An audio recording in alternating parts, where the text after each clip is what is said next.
Hello hello and welcome in Dabral tuition classes. Dabral tuition classes में आप सभी लोगों का स्वागत है। जैसा कि हम लोग यहाँ पे उत्तराखंड उद्यान विभाग पर्यवेक्षक का जो एग्ज़ाम हुआ था 2019 में, उसके क्वेश्चंस को हम लोग सॉल्व कर रहे हैं। इसका पार्ट 1 ऑलरेडी अपलोड हो चुका है हमारी प्लेलिस्ट पर, वहाँ पे जाइए, आप देखिए उसको, लाइक शेयर एंड सब्सक्राइब करिए। और उस वीडियो में जो भी इम्पोर्टेंट क्वेश्चंस हैं उसके नोट्स बनाइए और रेगुलर आप हमारे साथ बने रहिए वीडियो लेक्चर्स को कंटिन्यू करते हुए। यहाँ पे हम सेकंड स्लाइड लेके आए हैं लेक्चर 2 के अंदर हम अदर 15 जो एमसीक्यूज हैं जो उस क्वेश्चन पेपर में पूछे गए थे उनको डिस्कस करेंगे। तो चैनल को आप अभी अगर सब्सक्राइब नहीं किया है तो सब्सक्राइब कर लीजिए, hit the like button and press the bell icon. Okay, और जो न्यू यहाँ पे स्टूडेंट्स हैं जो हमें ज्वाइन कर रहे हैं अभी, वो भी चैनल सब्सक्राइब करें और नोट्स बनाएं। और प्रीवियस लेक्चर जो लेक्चर नंबर 1 है उसको आप ज़रूर देखें। So don't waste the time, let's begin. First slide आपके सामने ये है। फर्स्ट क्वेश्चन क्या कहता है कि सोडियम के उत्सर्जन को मूत्र में नियंत्रित करता है, यानी जो सोडियम है उसका रेगुलेशन कौन करेगा आपके मूत्र वगैरह या यूरिन में, कौन करता है? तो राइट आंसर आप देख रहे होंगे स्लाइड में, राइट आंसर है एड्रीनल कॉर्टेक्स। ठीक है, एड्रीनल कॉर्टेक्स क्या है, किसका ये पार्ट है, इसके बारे में हम लोग यहाँ पे आगे डिस्कस करने वाले हैं। तो एड्रीनल जो कॉर्टेक्स है वो पार्ट है एड्रीनल ग्लैंड का। ठीक है, और एड्रीनल ग्लैंड क्या है? एड्रीनल ग्लैंड जिसको सुप्रारीनल, एड्रीनल ग्लैंड को क्या कहा जाता है? सुप्रारीनल ग्लैंड भी कहा जाता है। और इस ग्लैंड, ये जो ग्लैंड है, ये ग्लैंड क्या करती है? स्पेसिफिक टाइप ऑफ हार्मोन्स को रिलीज करती है।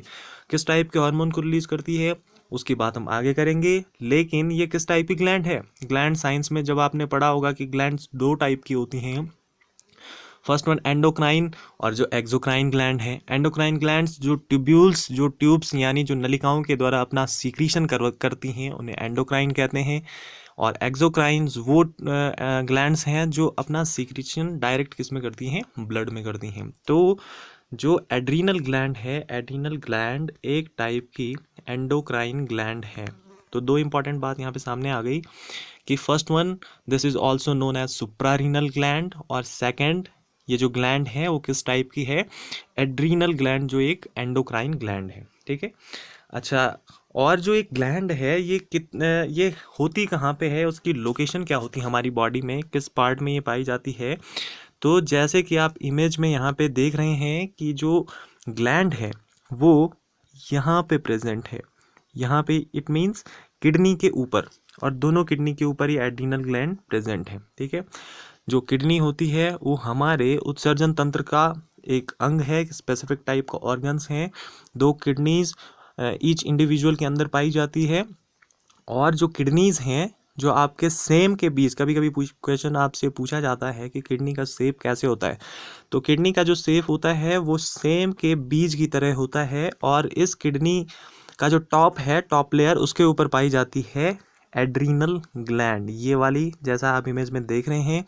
ठीक है ना, यही एड्रीनल ग्लैंड की लोकेशन है। ठीक है, और जो एड्रीनल ग्लैंड है, एड्रीनल ग्लैंड क्या करती है? स्पेसिफिक टाइप हार्मोन्स को रिलीज करती है, और उन हार्मोन्स के नाम हैं, फर्स्ट वाला हार्मोन्स ये है, इसको आप लोग अच्छे से जानते होंगे, this is adrenaline. Adrenaline hormone, जिसको कहा जाता है इमरजेंसी हार्मोन। इमरजेंसी हार्मोन, ये हार्मोन उस टाइम रिलीज होता है जब आप कहीं पे या तो किसी ऐसे विजन को देख रहे हैं जो बहुत डरावना है, या आप किसी के साथ कोई झगड़ा वगैरह कर रहे हैं, तो उस टाइम में एंडोक्राइन ग्लैंड सिक्रीशन करती है एक स्पेसिफिक टाइप हार्मोन्स का जिसका नाम है एड्रीनलिन। ठीक है, और जिसको कहा जाता है, कभी कभी एग्जाम में ये भी पूछता है कि इमरजेंसी हार्मोन किस हार्मोन को कहा जाता है, तो राइट आंसर होगा एड्रीनलिन को। और कौन रिलीज करता है इसको? Adrenal gland. ठीक है, तो एक हार्मोन तो ये हो गया। सेकंड वाला हार्मोन क्या है? सेकंड वाला जो हार्मोन है, दूसरा हार्मोन्स, उसको कहा जाता है क्या? एल्डोस्टेरोन। ठीक है, एल्डोस्टेरोन ये एक स्टेरॉइड हार्मोन है, यानी उत्तेजक हार्मोन है। ठीक है, एल्डोस्टेरोन दूसरा हार्मोन हो गया, ठीक है। और जो थर्ड वाला हार्मोन है वो कौन सा हार्मोन है, वो है आपका कॉर्टिसोल। Cortisol, CORTISOL, cortisol. ये 3 टाइप्स के हार्मोन्स हैं जो रिलीज करती है एड्रीनल ग्लैंड, ठीक है। एड्रीनल ग्लैंड के बारे में हमने जो भी टॉपिक्स थे जो डिस्कस करने योग्य थे वो हमने यहाँ पे बता दिया आपको, जो भी इम्पोर्टेंट है। और एक यहाँ पे वन दरोगा की प्रिपरेशन करने वाले स्टूडेंट्स के लिए जो जानना ज़रूरी है वो सारा हमने यहाँ पे अभी एड्रीनल ग्लैंड के बारे में डिस्कस कर लिया है। लेकिन जो क्वेश्चन है, क्वेश्चन में पूछा गया है वो एड्रीनल ग्लैंड के बारे में स्पेसिफिकली नहीं पूछा गया, बल्कि वो पूछा गया है एड्रीनल कॉर्टेक्स के बारे में, ठीक है। तो एड्रीनल कॉर्टेक्स क्या है, यहाँ पे एड्रीनल ग्लैंड कहाँ पे है, उसकी लोकेशन है। और यहाँ पे जो सेकंड इमेज है, यहाँ पे ये जो एड्रीनल ग्लैंड है इसका क्रॉस सेक्शन काटा गया है और उसके बाद इस क्रॉस सेक्शन को मैग्नीफाई करके इस फॉर्म में दिखाया गया है, ठीक है। तो यहाँ पे मैं इसको मैग्नीफाई कर रहा हूँ इस टाइप से, ठीक है। तो ये जो एड्रीनल ग्लैंड है उसका एक क्रॉस सेक्शन काटा गया है और उसमें आप देख रहे होंगे फर्स्ट में ये है कैप्सूल वाला पार्ट है, ये सबसे ऊपर वाला कैप्सूल पार्ट, ये वाला कैप्सूल वाला पार्ट है। और ये जो उसके बाद है सेकंड, ये कॉर्टेक्स है और कॉर्टेक्स के बाद मेडुला है। टोटली एड्रीनल ग्लैंड में 3 लेयर्स हैं। फर्स्ट वन है कैप्सूल वाली कैप्सूल, और सेकंड वन है क्या, कॉर्टेक्स, और थर्ड है मेडुला, ठीक है ना। तो जो एड्रीनल कॉर्टेक्स है, एड्रीनल कॉर्टेक्स फिगर में आप मुझे देख के बताइए कि एड्रीनल कॉर्टेक्स कौन सा पार्ट है। ये है सेकंड वाला पार्ट, किसका, एड्रीनल ग्लैंड का, ठीक है। तो एड्रीनल जो कॉर्टेक्स है उसमें फर्स्ट पॉइंट ये रहेगा कि जो ये कॉर्टेक्स वाला पार्ट है ये क्या है, सेकंड मोस्ट लेयर, या ये कहें कि कैप्सूल को छोड़ के ये जो है outer most layer of adrenal gland है, ठीक है। अच्छा, और इसमें 3 लेयर्स हैं। 3 लेयर्स कौन कौन सी हैं, वो 3 लेयर कौन कौन सी होती हैं, वो होती हैं, फर्स्ट है क्या, जोना एक होती है, फर्स्ट वन। ये बैक चला गया, चलिए मैं इसको फिर से वापस लेके आता हूँ। यस, फर्स्ट वन वाली जो लेयर है इसमें, ये जो कॉर्टेक्स वाला पार्ट है ना, इतना इस कॉर्टेक्स वाले पार्ट में 3 रीजन है ऐसा करके। तो जो फर्स्ट रीजन है वो है जोना, और ये जो लेयर्स हैं इनको कहा जाता है जोन्स, इसलिए इनका जो नाम है उसमें सबसे पहले डिस्क्राइब है जोना, और आगे है ग्लोमोर्युलोसा, जोना ग्लोमोर्युलोसा, ठीक है। सेकंड वाली लेयर है जोना फैसिक्युलेटा, और थर्ड वाली जो लेयर है वो है जोना रेटिकुलरिस, ठीक है। फर्स्ट आप अपनी कॉपी में हेडिंग डालिए, कौन, जोना ग्लोमोर्युलोसा। जोना ग्लोमोर्युलोसा एक जो है एड्रीनल कॉर्टेक्स की फर्स्ट वाली लेयर है उसको कहा जाता है। ये जो है एक स्टेरॉयड हार्मोन का रिलीज करती है, एक स्टेरॉयड हार्मोन सीक्रेट करती है, उसका नाम क्या है, एल्डोस्टेरोन, ठीक है ना। एल्डोस्टेरोन क्या है, एल्डोस्टेरोन जो काम करता है, कभी कभी पूछा जाएगा आपको कि एल्डो जो स्टेरोन है वो किस टाइप का हार्मोन है, तो ये एक स्टेरॉयड हार्मोन है और कौन रिलीज करता है, जोना ग्लोमोर्युलोसा, ठीक है।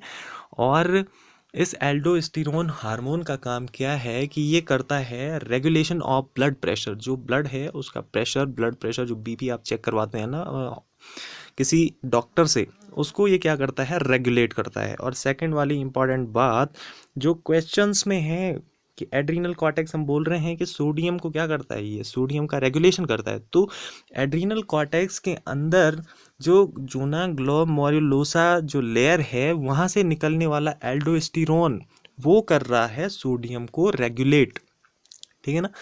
तो ये सोडियम का रेगुलेशन करने का काम किसका है, एल्डोस्टेरोन का है, ठीक है। जोना ग्लोमोर्युलोसा ये वाला आपका जो कॉन्सेप्ट था ये क्लियर हो गया। चलिए सेकंड लेयर है कॉर्टेक्स की, जोना फैसिकुलेटा एक मिडल लेयर है और ये भी एक हार्मोन को प्रोड्यूस करती है जिसका नाम है क्या, कॉर्टिसोल, CORTISOL।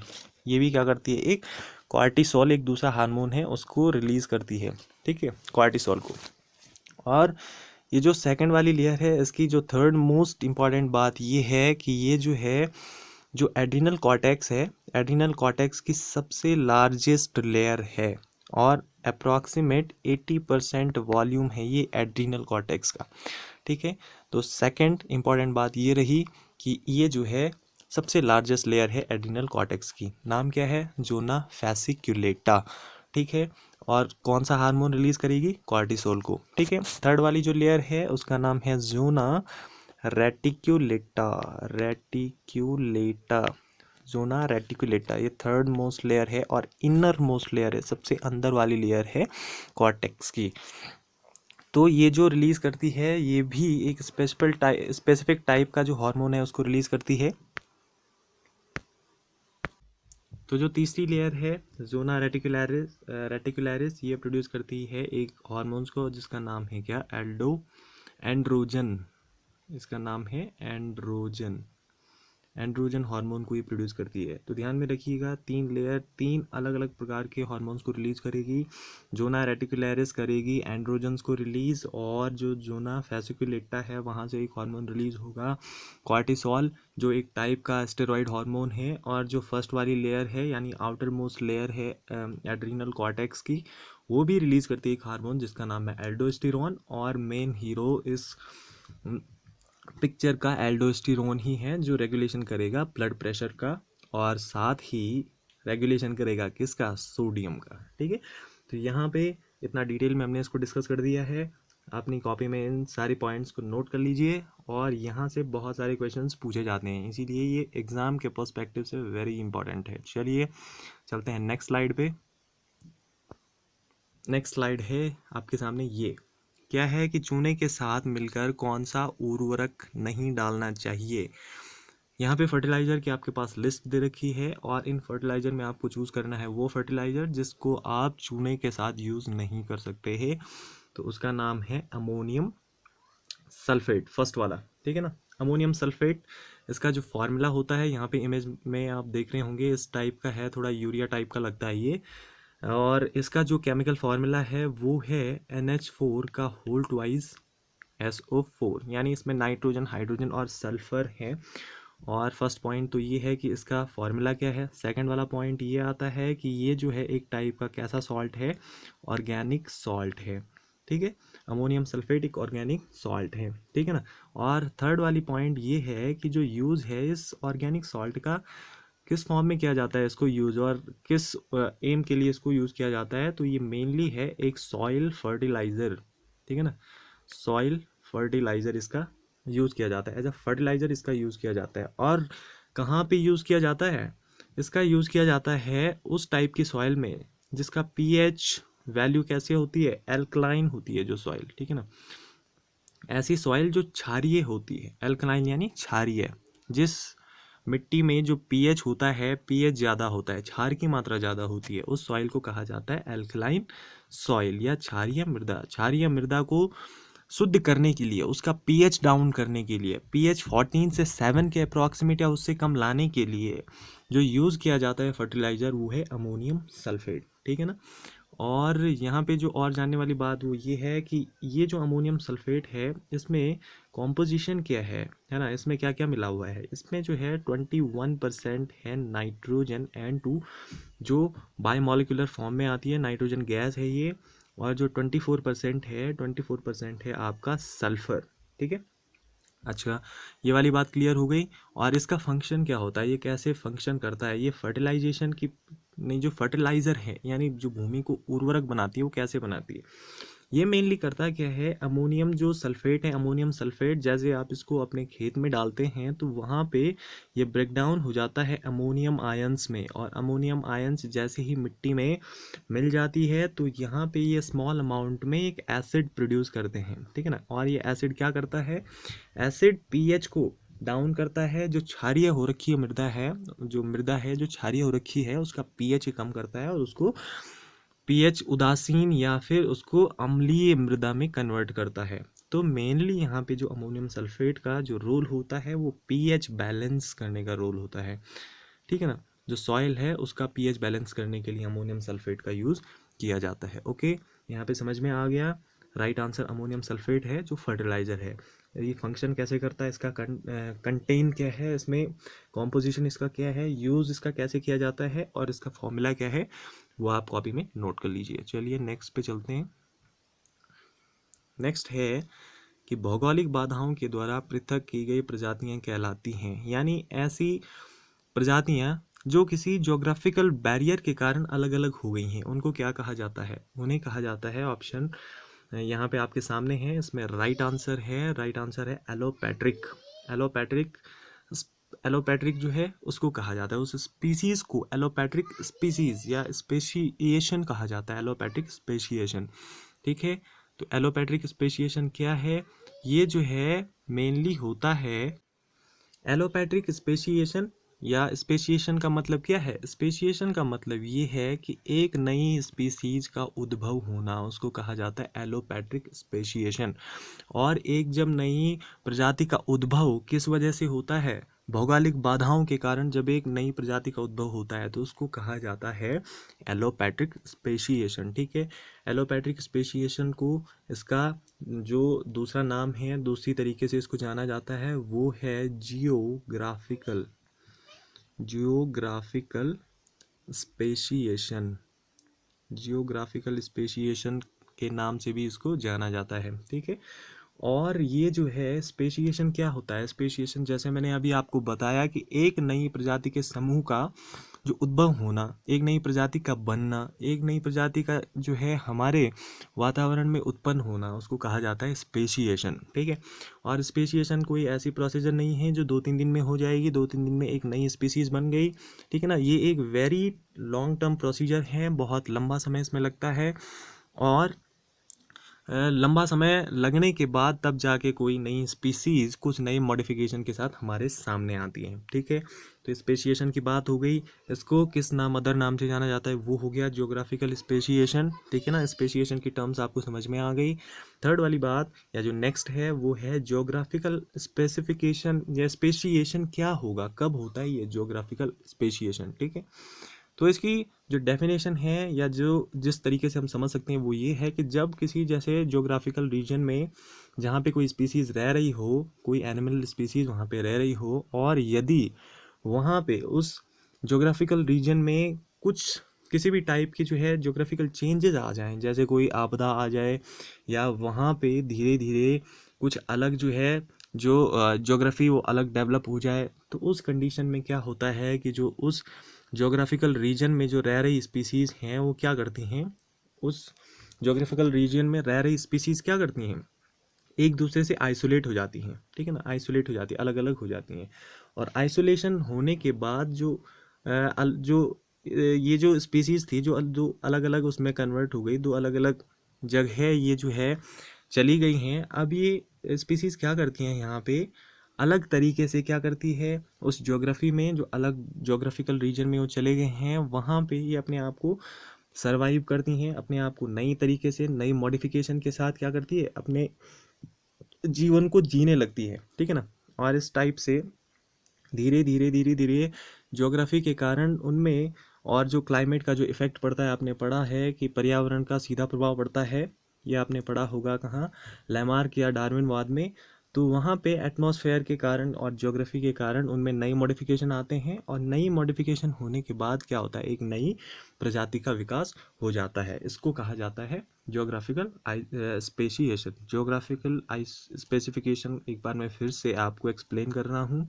स्पेशिएशन यानी नई जाति का जब उद्भव किस वजह से हो, ज्योग्राफिकल बैरियर के कारण हो, यानी किसी भी भौगोलिक बाधा के कारण हो, तो उसको कहा जाता है ज्योग्राफिकल स्पेशिएशन। ठीक है, फॉर एग्जांपल ऐसा समझ लीजिए, ये कोई एक ज्योग्राफिकल रीजन था, कोई एक भौगोलिक क्षेत्र था, यहाँ पे ये कोई स्पीसीज थी। ठीक है ना, ये एक ज्योग्राफिकल रीजन था। ठीक है, फॉर एग्जांपल ऐसा समझ लीजिए ये वाला था। ठीक, और यहाँ पे कुछ पक्षियाँ थी, पहले ये पूरी पक्षियाँ एक जैसी थी, ऐसी करके एक जैसी पक्षियाँ थी। धीरे धीरे यहाँ पे क्या हुआ, अब कभी यहाँ पे जो है भूकंप वगैरह या प्राकृतिक आपदाएं, नेचुरल कैलेमिटीज़ आ गई, और उसकी वजह से यहाँ धीरे धीरे ऐसा समझ लिया मिट्टी जमने शुरू हो गई। मिट्टी जमने के बाद ये धीरे धीरे इसमें मिट्टी का डिकम्पोजिशन होता रहा, और एटलीस्ट ये एक बाद में क्या बन गया, एक ऊंचा माउंटेन बन गया, ठीक है ना। तो जो कुछ स्पीसीज, जो ये टोटल स्पीसीज इस एरिया में रह रही थी, तो कुछ स्पीसीज तो अब इधर ही रहेंगी इस माउंटेन के इस ओर, और कुछ स्पीसीज क्या करेंगी, कुछ स्पीसीज यहाँ से आइसोलेट हो जाएंगी इस माउंटेन के आने से, वो वहाँ से इधर नहीं उड़ पाएगी, इसलिए कुछ इधर रहेंगी और कुछ स्पीसीज इस माउंटेन, इस बैरियर के कारण इधर नहीं आ पाएंगी, वो इस वाले साइड में रहेंगी, दूसरे वाले साइड में, ठीक है। तो इस कारण से बैरियर होने के कारण जो एक पूरी स्पीसीज़ है ये दो पार्ट में डिवाइड हो गई, एक स्पीसीज़ ये रही, एक स्पीसीज़ ये रही। फॉर एग्जांपल ये ए है, ये बी है, ठीक है ना। अब ये दोनों स्पीसीज़ क्या करेंगी, ये अलग ज्योग्राफिकल रीजन में चली गई है ना, और ये अलग ज्योग्राफिकल रीजन में चली गई। यहाँ का क्लाइमेट थोड़ा अलग हो सकता है, यहाँ का क्लाइमेट अलग हो सकता है। अब इन क्लाइमेट में वो सर्वाइव करने की कोशिश करती हैं, और क्लाइमेट के साथ उनमें क्या आता है, मॉडिफिकेशन आता है। अलग अलग क्लाइमेट के हिसाब से जो स्पीसीज़ है अपने आप को वहाँ पे मॉडिफाई करती हैं, और मॉडिफाई जब वो करती हैं तो धीरे धीरे मॉडिफिकेशन उनमें आता है, एक लॉन्ग टर्म प्रोसीजर के अंदर मॉडिफिकेशन उनमें आता है, और एटलीस्ट वो एक क्या करती हैं, मॉडिफिकेशन इतना हो जाता है कि वो अपनी जो एंसेस्टर, जो उसके पूर्वज थे, पूर्वज पक्षियाँ थी, एंसेस्टर स्पीसीज़ थी, उनसे एकदम अलग हो जाता है। तो उस कंडीशन में, उस स्थिति में उनको क्या कहा जाता है, जब वो अपने एंसेस्टर स्पीसीज़ से अलग हो जाएं, वो स्पीसीज़, नई स्पीसीज़, तो उस कंडीशन में वहाँ पे एक नई प्रजाति का उद्भव हो जाता है, और इसे कहा जाता है क्या, ज्योग्राफिकल स्पेशिएशन, ठीक है, समझ में आ गया, ठीक है। यहाँ पे जो एग्जांपल है ये डार्विन की फिंचेस हैं। आप बायोलॉजी में जब पढ़ेंगे, जूलॉजी में, तो डार्विन की फिंचेस वहाँ पे आती हैं। डार्विन की फिंचेस, उन्होंने जब जो डार्विन थे, जिन्होंने क्या किया था, जो हमारे जिस ओरिजिन है उसके बारे में बताते हैं कि इवोल्यूशन कैसे हुआ, विकास कैसे हुआ, उसके बारे में बताते हैं, ठीक है ना। डार्विन के जो प्रसिद्ध जो स्टेटमेंट है, उनका कथन है, वो है डार्विनवाद, ठीक है ना।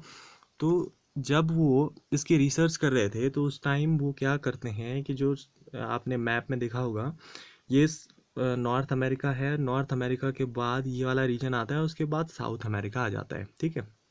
ये तो नॉर्थ और साउथ अमेरिका के बीच में एक ग्रुप ऑफ आइलैंड है जिसको कहा जाता है गोलपेगोस आइलैंड, ठीक है ना। पहले ऐसा माना जाता है कि ये जो आइलैंड था, ये जो द्वीप था, ये एक ही था पहले, ठीक है ना। लेकिन जैसे, और जब एक ही द्वीप था तो उसमें एक पक्षियों की वैरायटी रहती, एक स्पीसीज रहती थी पक्षियों के उस टाइम। अब धीरे धीरे जैसे ओशन, यहाँ पे ये पूरा कौन सा रीजन है, कौन सा महासागर है, ये प्रशांत महासागर। अब धीरे धीरे जैसे प्रशांत महासागर क्या हुआ, उसका साइज बढ़ने लगा, वैसे वैसे वाटर क्या करने लगा, इस लैंड को तोड़ने लगा, और इस लैंड को तोड़ने की वजह से क्या हुआ कि ये जो गोलपेगोस आइलैंड था, ये अलग अलग स्मॉल आइलैंड में कन्वर्ट हो गया, ठीक है ना, स्मॉल आइलैंड में। तो इस टाइप के दो आइलैंड बन गए, और इन आइलैंड्स को कहा जाता है गोलपेगोस आइलैंड। तो इस टाइप से वहाँ पे आइलैंड था, गोलपेगोस आइलैंड, और वो गोलपेगोस आइलैंड जैसे जैसे समुद्र बढ़ता गया, पैसिफिक ओशन, वैसे वैसे वो आइलैंड छोटे छोटे अदर आइलैंड में टूटने लग गया। और अदर आइलैंड में टूटने की वजह से क्या हुआ कि जो वहाँ पे पहले रह रही थी स्पीसीज़ पक्षियों की, वो स्पीसीज़ भी क्या हो गई, उन आइलैंड्स पे चली गई। कुछ स्पीसीज़ जैसे यहाँ से इस आइलैंड पे चली गई, कुछ स्पीसीज़ वहाँ से इस आइलैंड पे चली गई। तो इस टाइप से यहाँ से जो पक्षियों के स्पीसीज़ थी, वो भी आइलैंड के टूटने की वजह से अलग अलग आइलैंड पे चली गई, ठीक है ना।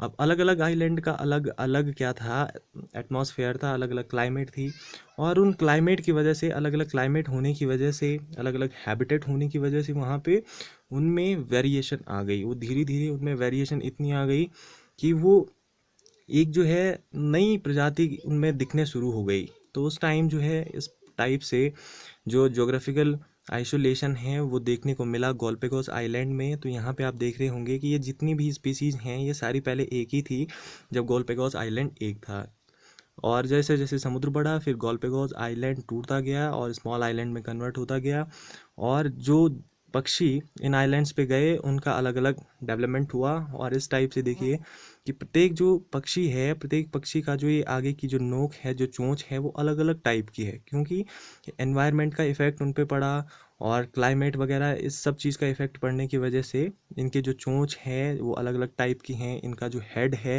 हेड का साइज़ भी अलग अलग है। तो इस टाइप से एक नई स्पीसीज़ बन गई। तो एक ही स्पीसीज़ से ज्योग्राफिकल बैरियर होने की वजह से कितनी स्पीसीज़ बन गई, तो इसे ही कहा जाता है एलोपैट्रिक स्पेसिएशन। आई होप मैंने इतना डिटेल में आपको समझा दिया है, ये आपको समझ में आ गया होगा। डार्विन फिंचेस आपको समझ में आ गई होंगी, और गॉलपेगोस आइलैंड पे ये डार्विन फिंचेस मिली डार्विन को जब वो समुद्र की यात्रा कर रहे थे, तो उस टाइम की ये फिनोमेना है, इवेंट है। तो इसलिए ये एलोपैट्रिक स्पेसिएशन है। स्पेसिएशन मेनली 4 टाइप का होता है। एक तो एलोपैट्रिक है जो आपके सामने है, जिसका एग्जांपल मैंने आपको दे दिया। सेकंड है पेरीपैट्रिक होता है, पैरापैट्रिक होता है, और सिम्पैट्रिक होता है, जिसको अभी यहाँ पे डिस्कस करने की ज़रूरत नहीं है। यहाँ पे हमारे लिए इंपॉर्टेंट है एलोपैट्रिक, ठीक है। तो ये है सेकंड क्वेश्चन, समझ में आ गया। चलिए नेक्स्ट करते हैं, नेक्स्ट स्लाइड पे। निम्न में से कौन सा खरपतवार नाशक है? स्लाइड में बिल्कुल अच्छे से दिख रहा है कि खरपतवार नाशक या हर्बिसाइड जो है वो है 2,4-D, है ना। 2,4-D क्या हो गया इसको, हाँ यस 2,4-D, ठीक है ना। 2,4-D एक टाइप का हर्बिसाइड है, एक टाइप का हर्बिसाइड्स। हर्बिसाइड का मतलब होता है, हर्ब्स का मतलब होता है कोई भी छोटी छोटी घासें वगैरह या खरपतवार इनको कहते हैं, और जो इन खरपतवार को ख़त्म करता है उसको कहते हैं हर्बिसाइड, ठीक है ना। ये हर्बिसाइड जो 2,4-D है ये बहुत पुराना यानी ओल्डेस्ट है, और पूरे वर्ल्ड में ये आसानी से किसी भी कंट्रीज़ में मिल जाता है फार्मर्स को।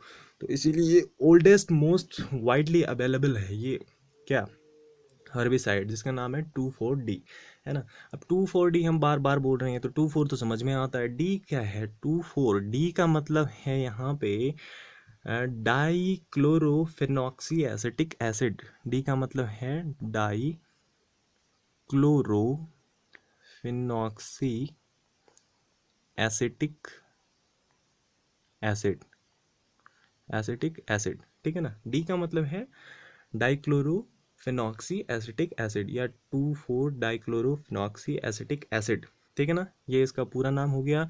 इसका फॉर्मूला क्या होता है, केमिकल फार्मूला इसका क्या है, इसमें जो C8H6CCl2, ठीक है ना, डाईक्लोरो की हम बात करें तो Cl2O3, ये इसका केमिकल फार्मूला है, ठीक है। और नेम क्या है 2,4-डाईक्लोरोफेनॉक्सी एसिटिक एसिड, ठीक है। ये क्या करता है, किस टाइप की हर्ब्स को ख़त्म करता है, क्योंकि हर्ब्स तो मल्टीपल टाइप की होती हैं, कोई छोटी लीफ वाली होती हैं, कोई बड़ी लीफ वाली होती हैं। तो ये जो नष्ट करता है, जो किल करता है, वो करता है जो चौड़ी पत्तियां वाली जो ब्रॉड लीफ होती हैं ना, ब्रॉड लीफ हर्बिसाइड को ये ख़त्म करता है, ठीक है ना। और हर्बिसाइड है, हर्ब्स पे प्लांट्स पे इफेक्ट कर रहा है, तो श्योर बात है कि हेल्थ जो ह्यूमन है जो इसके एक्सपोजर में रहेगा उसकी हेल्थ को भी ये इफेक्ट करेगा, है ना।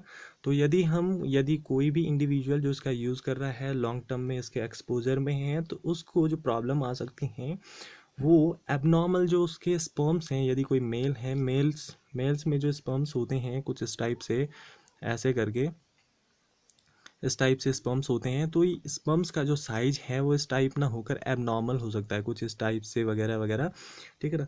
तो इसका स्पर्म्स का जो शुक्राणु है उसका आकार अनियमित हो सकता है, और साथ ही लॉन्ग टर्म यदि सीरियस कंडीशन हो इंडिविजुअल की, तो उस कंडीशन में वो इनफर्टाइल भी हो सकता है, यानी बच्चे को जन्म नहीं दे सकता, इनफर्टिलिटी प्रॉब्लम भी उसको आ सकती है। तो ठीक है, ये है 2,4-D, समझ में आ गया अच्छे से, ओके। चलिए नेक्स्ट स्लाइड पे, चल भाई। नेक्स्ट है कि हिंदी सेकंड ICORI है। ये ICORI है रेस्ट्रिक्शन एंडोन्यूक्लिएज एंजाइम, ये एक टाइप का एंजाइम है, रेस्ट्रिक्शन एंडोन्यूक्लिएज, ठीक है ना।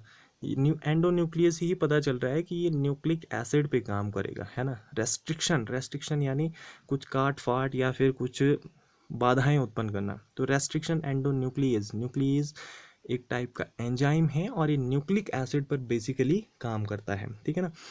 और रेस्ट्रिक्शन एंडोन्यूक्लियस एंजाइम, इसको एक और नाम भी देते हैं, इसको कहा जाता है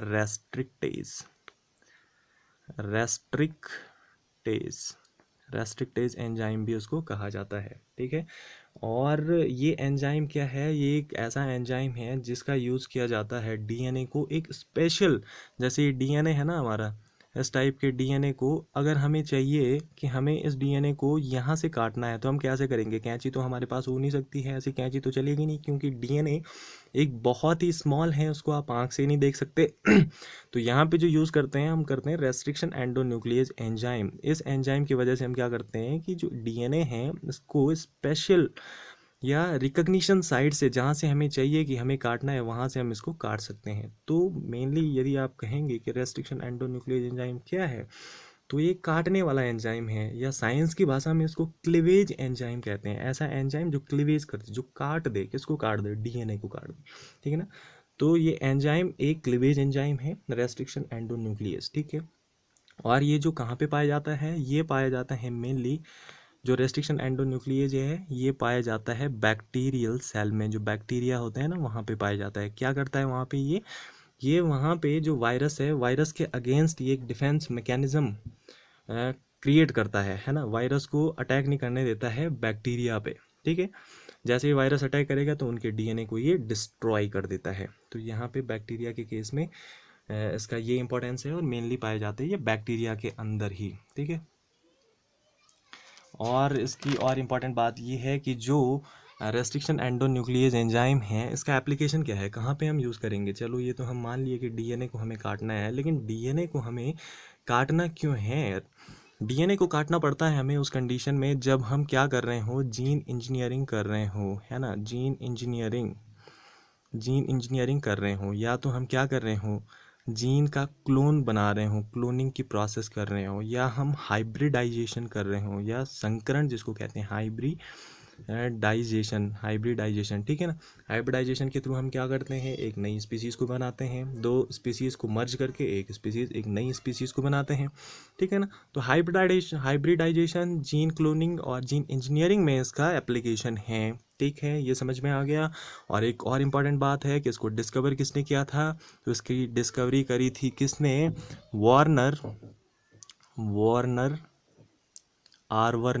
वार्नर आर्वर ने इसको डिस्कवर किया है, ठीक है। समझ में आ गया। चलिए नेक्स्ट करते हैं, नेक्स्ट स्लाइड पे। सारे पॉइंट्स को नोट करिए, और जो बायोलॉजी है और एग्रीकल्चर है उसमें अपना कॉन्सेप्ट को क्लियर करिए। चलिए चलते हैं नेक्स्ट स्लाइड। सर्वाधिक पुष्पोत्पादन करने वाला जो राष्ट्र है वो कौन है? नीदरलैंड है। ये यहाँ पे स्लाइड में पता चल रहा है, इसमें एक्सप्लेन करने वाली कोई बात नहीं है, नीदरलैंड है तो है, ठीक है। चलते हैं नेक्स्ट स्लाइड पे।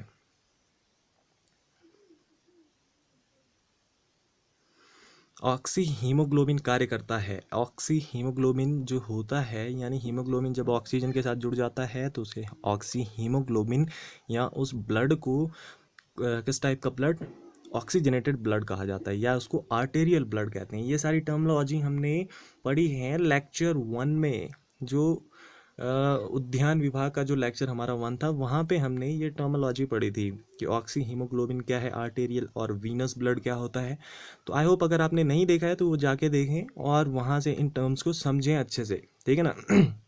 तो ऑक्सी हीमोग्लोबिन, जब हीमोग्लोबिन जिसको हम किससे रिप्रेजेंट करते हैं? HB से, जब हीमोग्लोबिन के साथ ऑक्सीजन जुड़ जाए तो उसको कहा जाता है ऑक्सी हीमोग्लोबिन। और यही ऑक्सी हीमोग्लोबिन हमारी सेल्स तक पहुंचता है हमारे लंग्स के थ्रू, और इसको आर्टेरियल हीमोग्लोबिन भी कहते हैं। तो ये एक एसिड की तरह बिहेव करता है, ओके। चलिए, तो ऑक्सी हीमोग्लोबिन एक अम्ल की तरह व्यवहार करता है, ठीक है। चलिए नेक्स्ट। क्यूरेट ऑफ पोटास है, क्या है ये? क्यूरेट ऑफ पोटास क्या है? पोटेशियम सल्फेट है, K2SO4 पोटेशियम सल्फेट है, या पोटेशियम क्लोराइड है, पोटेशियम नाइट्रेट है, या K2H पोटेशियम हाइपोफॉस्फेट है? क्या है ये मेनली है पोटेशियम क्लोराइड। इसको क्यूरेट नहीं बल्कि यहाँ पे म्यूरेट ऑफ पोटास कहा जाता है, म्यूरेट ऑफ पोटास, ठीक है। अच्छा, और तो इसको कहा जाता है म्यूरिएट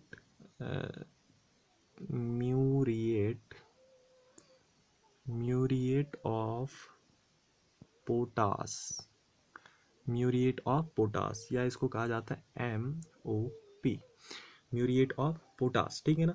ये एक टाइप का क्या है, this is a type of fertiliser, ये भी एक टाइप का फर्टिलाइज़र है। फर्टिलाइज़र यानी एग्रीकल्चर में इसका यूज़ किया जाता है एज अ फर्टिलाइज़र, उर्वरक है ये, ठीक है ना। इसका कॉम्पोजिशन क्या है, इसमें जैसे आप देख रहे हैं पोटेशियम है, तो इसमें इसका जो कंपोजिशन है 95% इसमें पाया जाता है क्या, पोटेशियम, जिसको के से हम डिनोट करते हैं, ठीक है ना, पोटेशियम, ठीक है। और पोटेशियम क्या है, पोटेशियम एक ऐसा एलिमेंट है, एक ऐसा तत्व है पदार्थ के लिए जो क्या करता है, ये तो ये वाटर प्रेशर को, जो प्लांट के अंदर वाटर प्रेशर होता है उसको रेगुलेट करता है, और साथ ही प्लांट का जो चयापचय है, जिसको प्लांट मेटाबॉलिज्म हम लोग कहते हैं, तो उसको भी रेगुलेट करने का काम ये करता है, ठीक है ना। वाटर प्रेशर, जैसे सेल के अंदर कितना वाटर रहेगा, सेल के बाहर कितना वाटर रहेगा, इन सारी चीज़ों को रेगुलेट करने का काम करेगा पोटेशियम, ठीक है ना। तो पोटेशियम यहाँ पे वेरी इंपॉर्टेंट है, वेरी इंपॉर्टेंट एलिमेंट है, ठीक है। चलिए चलते हैं नेक्स्ट स्लाइड।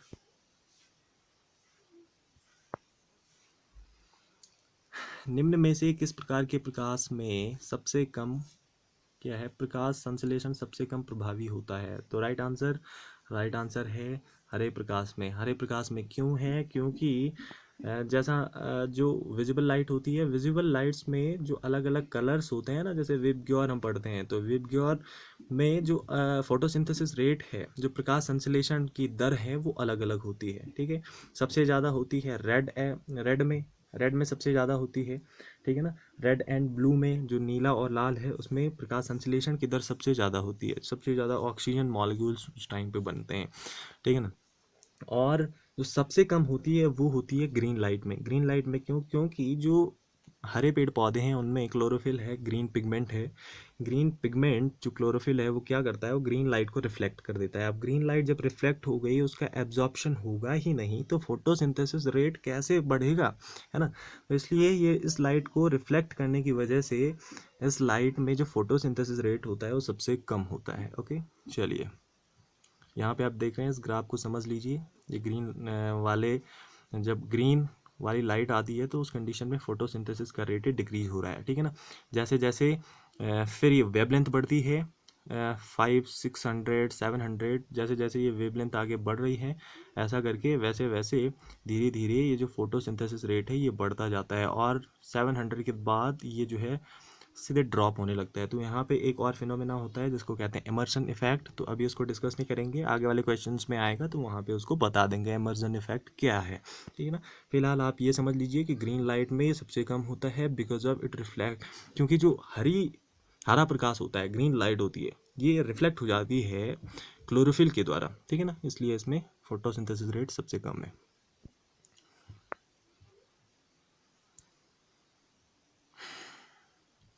हरी खाद के लिए कौन सी फसल अच्छी है, चना, मटर, सनई, मूंगफली। तो राइट आंसर है सनई। सनई या जिसको कहते हैं हेम्प, है ना, सनई को कहा जाता है, ये इसकी इमेज है सनई की यहाँ पे, इसको कहा जाता है सन हेम्प। और इसका जो केमिकल नेम है, केमिकल नहीं बल्कि जो बायोलॉजिकल नेम है, वो है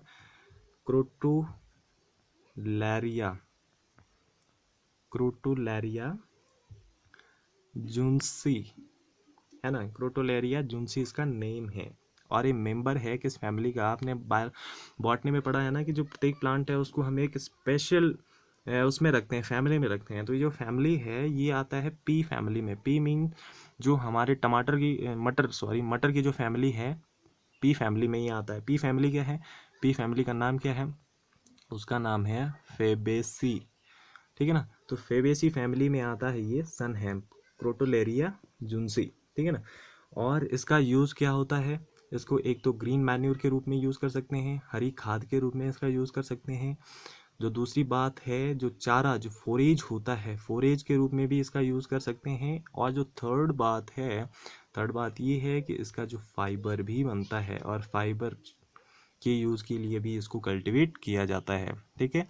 और एक और बात कि ये जो है ग्रीन मैन्यूर के रूप में कैसे काम करता है, तो जो ये सनई है, सन हेम्प है, क्रोटोलेरिया जुन्सी है, ये जो है एक स्ट्रॉन्ग नाइट्रोजन फिक्सर होता है। यानी नाइट्रोजन, जो मॉलिक्यूलर नाइट्रोजन है एटमॉस्फेयर में, जो आणविक नाइट्रोजन है वातावरण में, उसको फिक्स करके नाइट्रेट्स की फॉर्म में ज़मीन में ये सॉइल में फिक्स कर देता है। तो सॉइल में जब ज़्यादा नाइट्रेट्स होंगे तो जो हमारी सॉइल है ज़्यादा फर्टिलाइज़र होगी, ठीक है ना।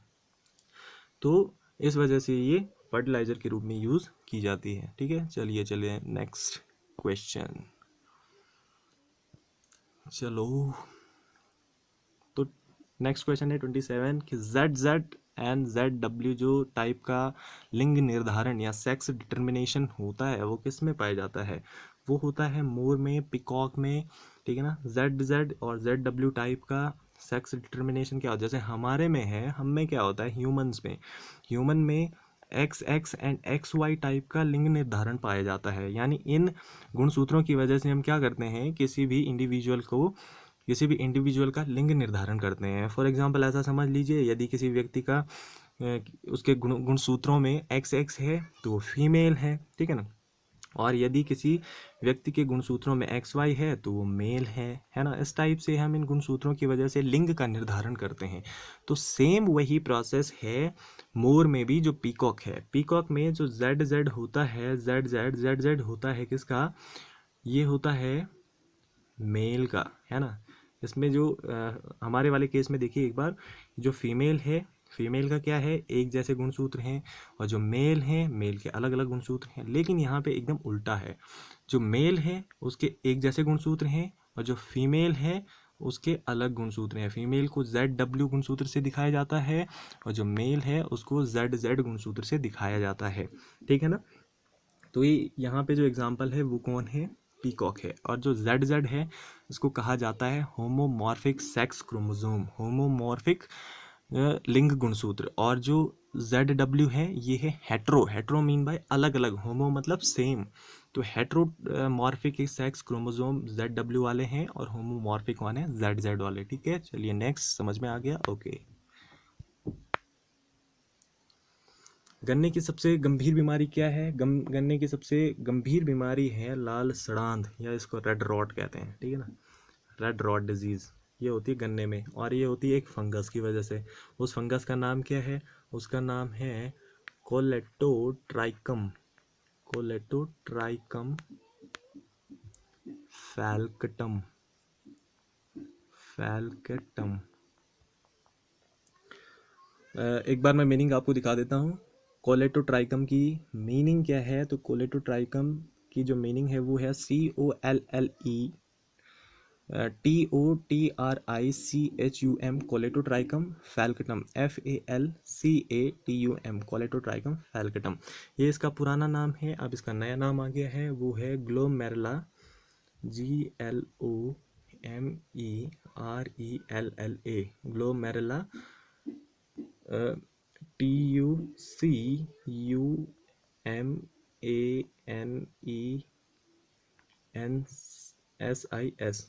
ग्लोमेरुला टुकुमेंसिस इसका न्यू नेम है, ठीक है ना। और इसके लक्षण क्या है? इसके लक्षण ये हैं कि जो ये गन्ना है, गन्ना का जो अंदर का पार्ट है, ये इसमें ये रेडिश कलर आ जाता है, ठीक है ना। और ये जो रेड रॉट डिजीज़ है इसको कहा जाता है शुगर केन कैंसर, यानी ये जो गन्ने का कैंसर इसको माना जाता है, ओके। और इसको आप ठीक कर सकते हैं कैसे? इसको ठीक कर सकते हैं, एक आता है फंगस के लिए फंगीसाइड, और उस फंगीसाइड का नाम है कार्बेंडाजिम,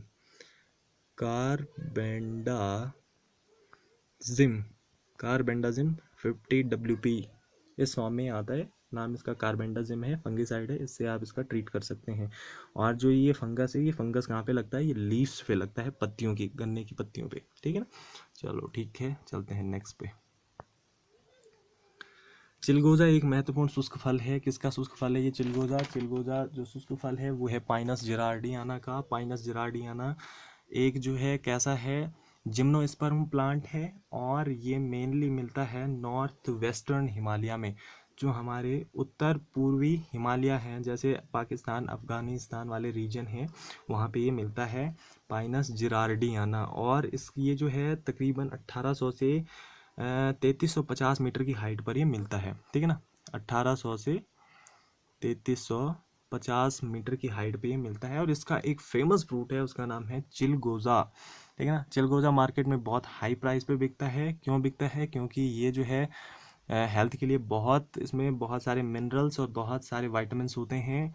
इसमें जो है जिंक होता है, जिंक एनरिच्ड होता है ये, और आयरन भी इसमें होता है, आयरन और जिंक भरपूर मात्रा में इसमें प्रेजेंट होते हैं। विटामिन ए इसमें प्रेजेंट होता है, और साथ ही जो फाइबर है, फाइबर एंड प्रोटीन भी इसमें मिलता है। और ये सबसे इम्पोर्टेंट बात, ये हार्ट के लिए ये बहुत अच्छा होता है। तो चिलगोजा ध्यान रखिएगा, माइनस जिरार्डियाना।